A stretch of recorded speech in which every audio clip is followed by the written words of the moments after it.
Austin Tech Connect is the official podcast of the Austin Technology Council. Founded in 1992, ATC exists to help unite the local technology ecosystem and to encourage the spread of community, collaboration, and conversations in Central Texas. This podcast is sponsored by SailPoint. They are a leading provider of identity security for the modern enterprise, empowering organizations worldwide to put identity security at the core of their business. With a foundation of artificial intelligence and machine learning, SailPoint Identity Security delivers the right access to the right identities and resources at the right time. Now, here is this week's episode. Hey, and welcome to another episode of Austin Tech Connect. This is the official podcast of the Austin Technology Council. My name is Tom Singer, and I have been hosting this show now for over a year and a half. And the purpose of the show is to bring to you interesting interviews with local people who are doing things that are impacting our tech community and beyond. And today we are joined by Bob Michaels. Bob is the CEO of a company called ContentAccess, and it is in what I would call sort of the ad tech space or the web tech space. Bob would tell you it's ad tech meets web tech. We're going to find out a little bit more about that as we go. Hey, Bob, welcome to Austin Tech Connect. Well, thanks a lot. I really appreciate it. Thanks for having me here. Looking forward to it. Awesome. Now, for those of you who don't know Bob Michaels, and you probably should, he's been around a long time. He moved to Austin in 1986. He went to the University of Texas. He's been in the music business. In fact, when we were talking before we started, he has met with and worked with a lot of the musicians in the Austin area who have been popular back since the late 80s and beyond. And he got into the tech world back in the 90s, and he hasn't stopped. So he has the first technology that plugs into the ads on your website and beyond and actually allows you to personalize the messages from banner ads and others so that when people get to your website, you can talk to them directly based on the ad they clicked in. This is all patent pending, and they've launched the company and they're doing some cool stuff. So, Bob, let's talk about your background. We talked a little bit about the music industry. Now's the time you get to name drop a little bit for me. What did you do in the music industry? Well, after I got out of the University of Texas with a communications degree in 1990, I decided to go out and tour around the world, tour around Texas and my little world around here, and spent a lot of time as a lead guitar player in a rock band. And got into that, guess my sophomore year in college, and in Austin, Texas, back in the day, in the 80s and mid 80s back then, it was just crazy. The music scene was off the chain. It was something really, really special, and I was just intoxicated by it. And so I did that, spent a ton of time on stage, performing and touring around and really just engaging people in a really fun and engaging way. You know what I mean? Being on stage and that energy is something that I take with me everywhere I go. And also, I cut my teeth in business back then and made all the mistakes you could possibly make, have plenty of scar tissue on my behind. But luckily, all that was done in the days of rock and roll, or most of it in the days of rock and roll. And, it's kind of cloudy. Not a lot of people remember all those mistakes, but that definitely made them. Nice. So who are some of the musicians that you met and you played with? Oh, gosh. Well, back then, the cats we were playing with, the Vallejo brothers were new to town. They're old school now. Folks like Lisa Tingle, that's been around forever, Malford Milligan, right? Sort of the royalty of local Austin music, Bob Schneider, cats like that. But I did a lot of early webcasting and a lot of web design for, a lot of bigger bands, Willie Nelson and Ray Benson Asleep at the Wheel. I built Jimmy Vaughn's first website. He was Stevie Ray Vaughan's older brother, Jimmy from the Fabulous Thunderbirds, of course, and lots of others, Ian Moore, a lot of folks like that sort of comprise the fabric of the Austin scene. All really creative folks too, every one of them. Well, and that's the scene. I moved here in 1991. Bob Schneider was probably the hottest local early 90s, local person. He was playing all the time at all the local bars, and you run into him at restaurants and stuff like that. That was a fun time. Now Oh, yeah. you talk about doing webcasts and such. So part of what you did as you got into the tech world is you worked as the internet was coming in the 90s so that people could broadcast music if they were playing at the Saxon Pub or wherever they were playing. You were setting up to help them stream probably before there was streaming as we know it now. How did you get involved with that? Yeah, that was early in. When the internet was young, back when dinosaurs roamed the internet, I got really intrigued by it. I have a communications degree and it was fascinating. And I'm in rock and roll and I have an RTF degree, radio, television, film. And so this was a broadcast medium that was evolving. So audio, but it was way back early in the day. And I started doing audio webcasts. And then that was when Progressive Networks released this, I think it was Real Audio 2.0, which allowed streaming, which was amazing back in the day because you could actually listen to live music as it was happening almost in real time. I know it was buffered, but it was super close. And so worked early back in those days with Mark Cuban, with AudioNet that became broadcast.com. We started doing video. We did, hundreds of hours of multi-camera broadband video back in the 2000s and back in the heyday when it was all happening down here in Austin. It was really an exciting time. A lot of innovation going on, a lot of new technology emerging, kind of like it is today, actually. So you've actually seen a lot of changes in both the music business and the tech business from sort of your seat in Austin with one foot in both both categories.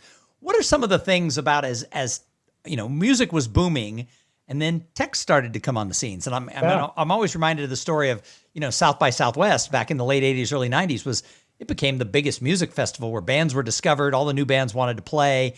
And then one year they started, like in the 90s, they started this idea of, hey, let's do a tech conference. And it was because one guy had a Macintosh and they knew you could be interactive if you had dial-up. And so they were like, oh, let's look at these interactive technologies. So tech met music with South by, but there's so many ways that tech has met music. What have you seen over the last 3 decades being here? Wow. That's a great question. I'm old buds with Lewis Myers, one of the founders of South by Southwest in the olden days. And, it has evolved and emerged and really become something incredible. And technology vis-a-vis how it's impacted music is staggering. Back in the old days, man, we're talking pre-Napster, pre-peer-to-peer. Remember all that? Remember Napster? Napster doesn't come up in conversation very much. We should talk about Napster more often. Yeah. I am happy that I just got a chance to say Napster.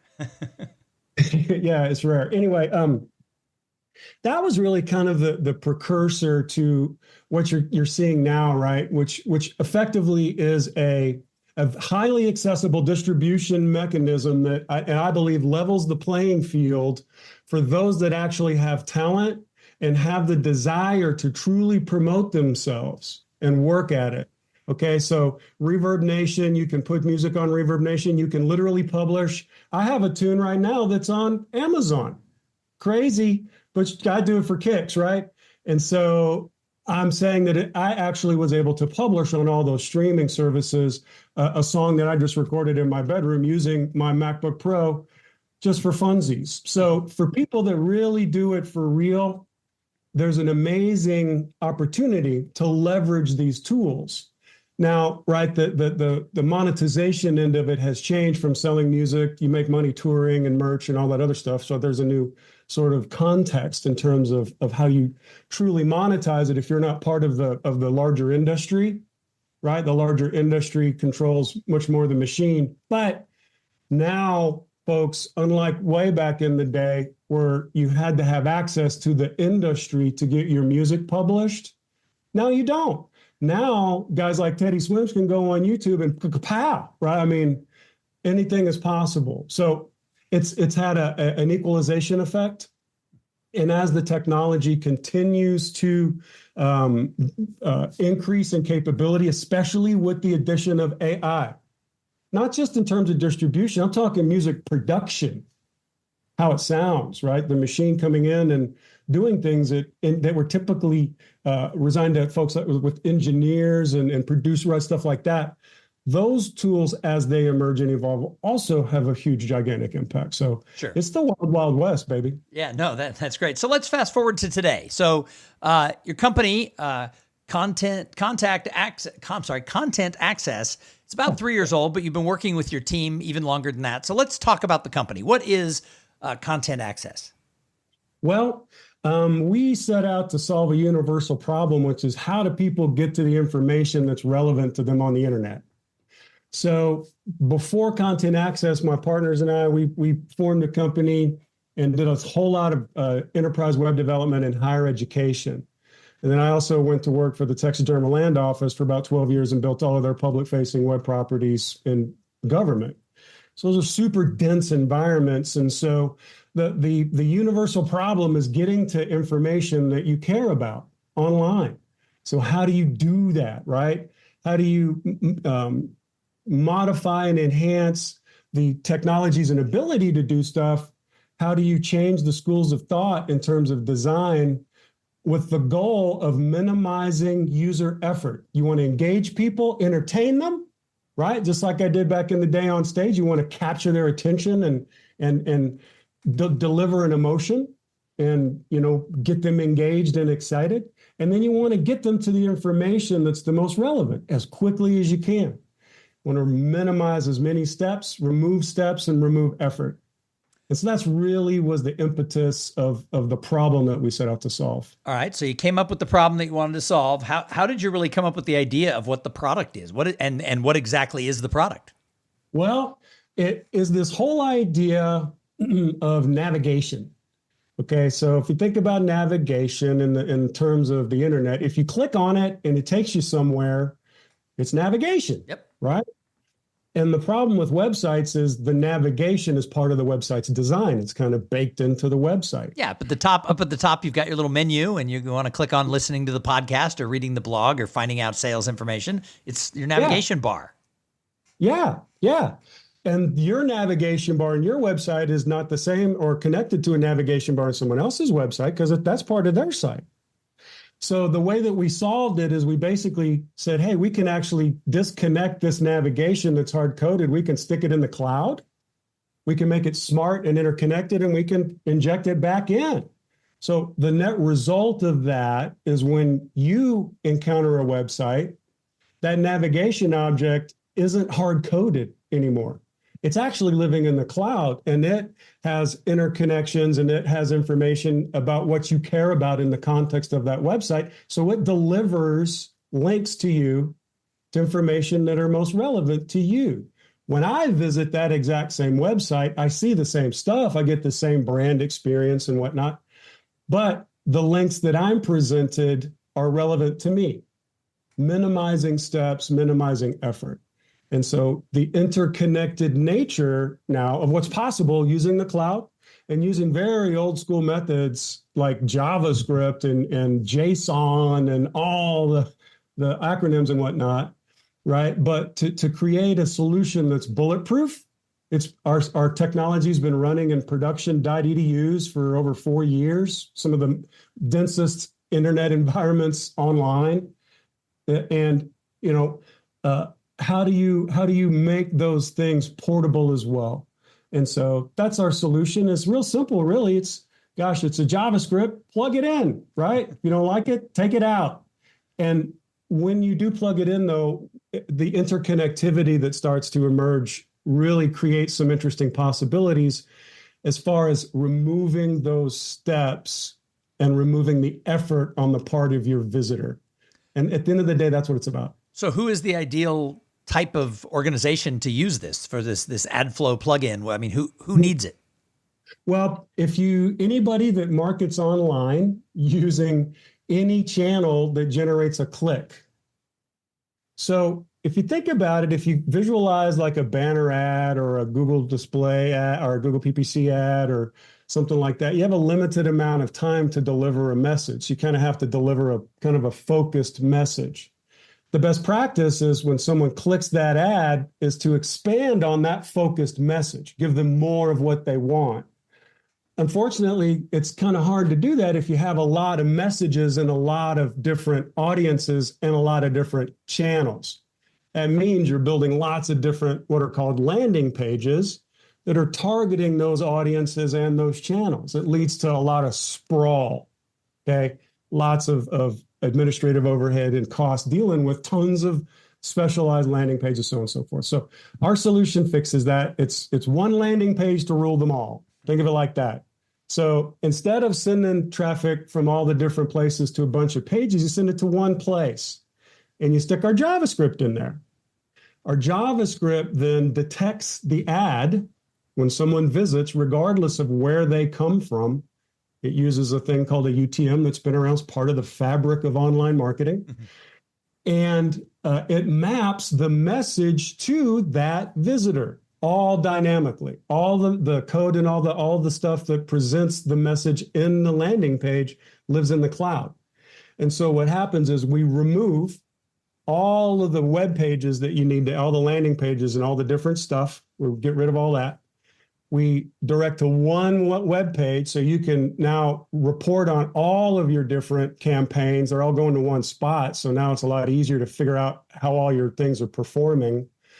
And then we can dynamically deliver the right message to the right audience, right? Depending on what they selected, what's relevant to them. And then the icing on top is because all of those objects that we deliver in that landing page originate from our system, we have analytics on all of it. So we deliver a whole nother layer of user interaction data. This is actual first-party selection data that people have said, I like this, I like that, I want this, I want that. And we compile that and deliver that information. It's really helpful as it relates to another layer of analytic to really understand your customers and your web visitors. So my marketing background, the hairs are standing up on my little marketing neck. Is this then like a big client play for you would be ad agencies? I mean, because obviously, they're driving a lot of people to this. So is this an ad agency play? Are you guys an ad agency? Do you market to ad agencies? Yes, and yes. we are a full service firm. We've been doing it forever. However, we have developed this software in support primarily of agencies. Nice.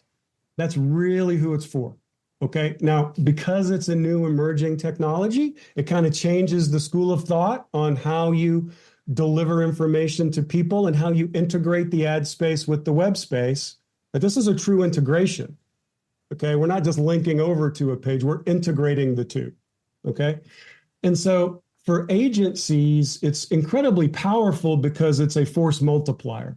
It allows them to manage and deliver at an enterprise level, personalized messages to many audiences and map those messages to any campaign. It's basically unlimited in terms of how you can map stuff up.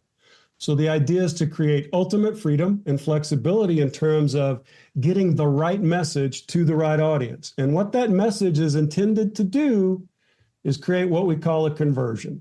So when you pay for marketing online, you pay for that click. You want to get a return on that investment. And so that's what this is designed to do, is to really increase your odds of getting that conversion, getting someone to submit that form, call that 800 number, buy that product, because we've removed all that friction, right? And we can really be efficient in terms of mapping the right message to the right audience. And when you add the data on top, it gets really interesting. So I said earlier that it was sort of ad tech meets web tech, and you sort of nodded when I said that. So let's explain this for the layman who doesn't have a marketing background. What do we mean when we say ad tech meets web tech?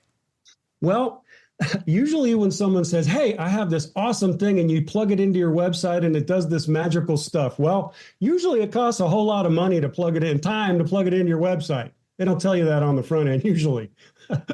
But that's kind of, the context of enterprise solutions is. Now, our approach is it's a JavaScript plugin. So the main difference with us is how you turn it on. How do I make it work? Right? That's one of the most difficult aspects of integrating any sort of technology, right, into your website. That sounds great. How do I turn it on? Where do I turn the key? Right? So what we do is remove all of that complexity because it's literally one line of code that you paste into whatever page you want it to show up on, and boom, it shows up. Everything else is handled in the cloud, right? So the key efficiency, right, is focused on that. So I find it interesting because I get the privilege to talk to a lot of people in Austin who are doing things that shake things up in industries, sometimes massively that we see in the news, everything's going on with AI and everything else, and other things that are kind of subtle and kind of things that you think, oh, well, duh, why hasn't that always been that way? You know, what is it about this that makes it unique compared to what everybody else is doing? I know your patent is pending, you're under your patent protection, so you can talk about it. What is it? Sure. What is it that makes you unique? Well, it changes the school of thought of how you build websites. And here's what I mean by that. I've built websites since they've been a thing. The first website I built, there was less than 20,000 of them on the entire internet. So, fundamentally, what it gets down to is how do we optimize all of those activities, right? How do we change the way we think about building websites so that is a content user-centric focus first. And what I mean by that is all the stuff you build when you build a website is navigation, right? And content is the last thing you think about really in the design process. What if it was the first thing you thought of in the process? What if you didn't have to think about how you structure the website to get people to the content? That's the problem that we solve. We remove the whole idea of a hard-coded navigation part of the design out of the equation, but it requires a shift in thinking. If all the navigation can be delivered dynamically and personalized, now all of the effort and time and energy around how do we present the content can actually be focused on other things, which is how do we reach a wider audience? How do we serve our customers better? How do we create newer and innovative products, right, that lead us in the market or enable us to lead the market? So what's next for ContentAccess? Well, that's a great question. We are by definition, in Austin, Texas, bootstrap startup, baby. That's what we like to hear around here. By design, on purpose, and so we've been at this game for quite a long time, and we've got a lot of clients and stuff, and now we've been really, like I said, focused on high ed and government, kind of woodshedding, really understanding what these technologies are, putting them in these environments and having them hammered in the real world. And now we're bringing it out to the world. So if you go to contentaccess.com, for instance, you can see examples of success studies and different, examples and demos of our technologies and stuff across different sectors. And we're just super excited to be here at this stage. And I've been here, like I said, since 1986. I've seen a lot of exciting things happen here in Austin, and I'm just beyond excited to be talking to you guys and talking to you today, and have the opportunity to expose this to some other folks. And I'm eager to see what other folks think about it. So that's actually a great transition to my next set of questions, and that is, you have been around Austin for a long time, and you have had your foot in the tech scene, if you will. Yeah. What do you think's going on in tech? We've changed so much the last 30 years. What do you think about the Austin tech scene? You said, hey, we're a good old Austin bootstrapped company. I mean, if we go back 25 years, there was an organization called Bootstrap Austin. It was all about the bootstrappy. Then we got very much into being, a little bit more of a venture and funded town and stuff like that. What do you see going on? What do you think is the future of tech and growth and startups in Austin? Wow. Great question. I think if you're an entrepreneur, it depends on how scrappy you are and what your risk tolerances are and what your pain tolerance is, straight up. Okay. If you raise capital, you give away equity. If you really believe in your idea and you want to really make it happen and bring it home, then you have to make sure that you are able to do that. And so you have to make smart decisions. Everybody's different. Every opportunity is different.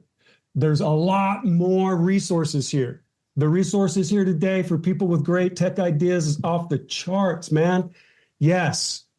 So for entrepreneurs that have great ideas, that can really contribute back into the gene pool, man, there's amazing resources and a lot of support, right, to help incubate ideas, to fund things, to make things happen, right? Our trajectory is a little different based on the path that I've set for us as a company in our growth model. And so we're, focusing in on proving it and, moving to the market through revenue. That's not to say we might not raise a little money down the road, once we've kind of gotten some stuff rolling. Never say never. There's a little thing called Series A. You never know. So anyhow, anything is possible. That's what's so exciting.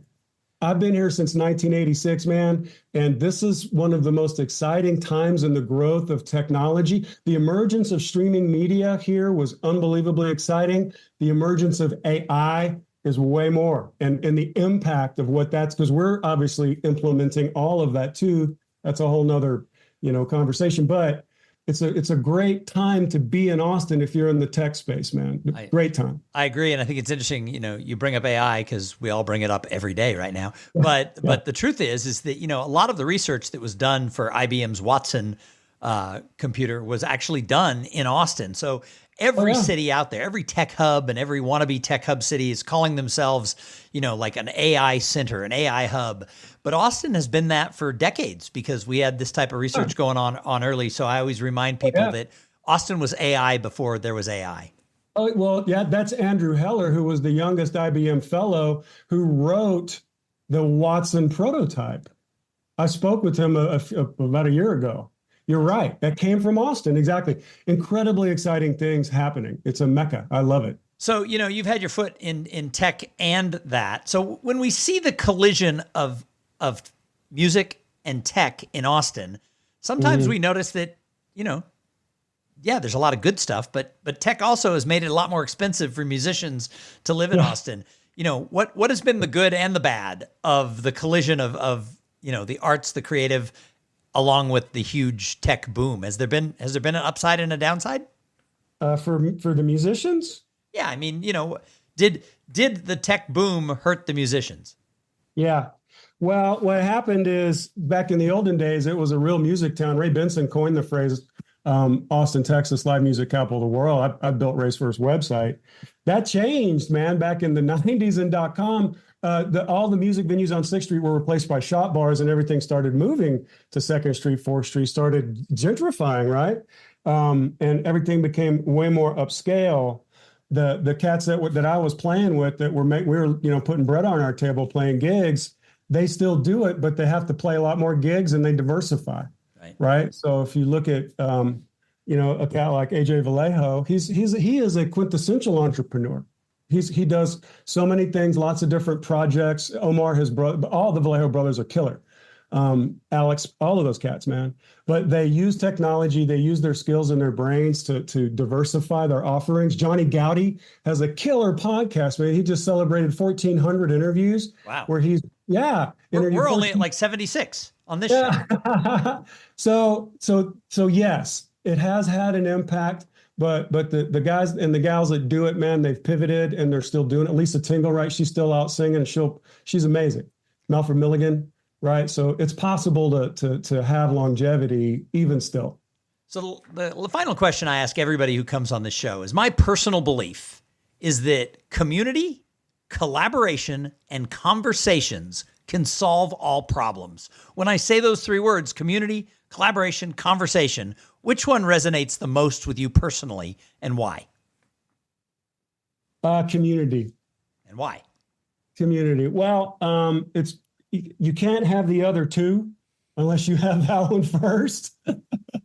Right? So in other words, I need community and I need other people. I need other ideas. I need to be open and a free flow of exchange of ideas in order, right, to move to the next phases, right? So relationships are the basis of everything. I agree. Hey, last question, and then I'll let you go. And that is, if somebody was coming to visit you who'd never been to Austin before, where would you take them that showed off the Austin that you love? Oh man, I would take them down to the Stevie Ray Vaughan Memorial, and then I would take them out on my jet boat over to the Austin 360 bridge, and we would go have lunch over at Hula Hut. Nice. Well, I'll take you up on the offer of the jet boat. Did Yeah, everybody hear that invitation? I think all the listeners just heard an invitation for me to get to go on the jet boat, and he's buying me margaritas at the Hula Hut. That sounds great. It's now accepted. That the guest list is now filling. Awesome. Hey, Bob Michaels, thank you so much for coming on and letting us tell your story on Austin Tech Connect. Any final words? Oh, man, this has been so great. Thanks a lot. I really appreciate this opportunity. Super exciting, man. You're doing great work. Thank you. And hopefully we'll get ContentAccess to join the Austin Technology Council at some point, and we will see you around our community as we look for community collaboration and more conversation. So thank you so much for being a guest on the show, and thank you to everybody who tuned in and listened. You know what? If it wasn't for the audience, why would I do this show every week? We really appreciate it, but we need to grow the audience. So I need all of you to forward this episode or any one of the episodes to one of your friends in your office, to one of your vendors, to the company down the hall, whoever you think cares about the future of the Austin Tech community. We need them to be part of this, because the Austin Technology Council, we're a grassroots organization. And if the grassroots doesn't know about us, if they're not listening to our conversations, how can they be part of it? So you need to share this show and share everything else we're doing. We're going to be back next week with an interview with somebody just as interesting as Bob Michaels from ContentAccess. You're thinking, how will you find somebody that interesting? But we will. In the meantime, like I said, share it and make sure that your company is supporting the Austin Technology Council. Thanks for listening to the Austin Tech Connect podcast. Make sure your company is a member of the Austin Technology Council and add your voice to the future of our tech ecosystem in Central Texas.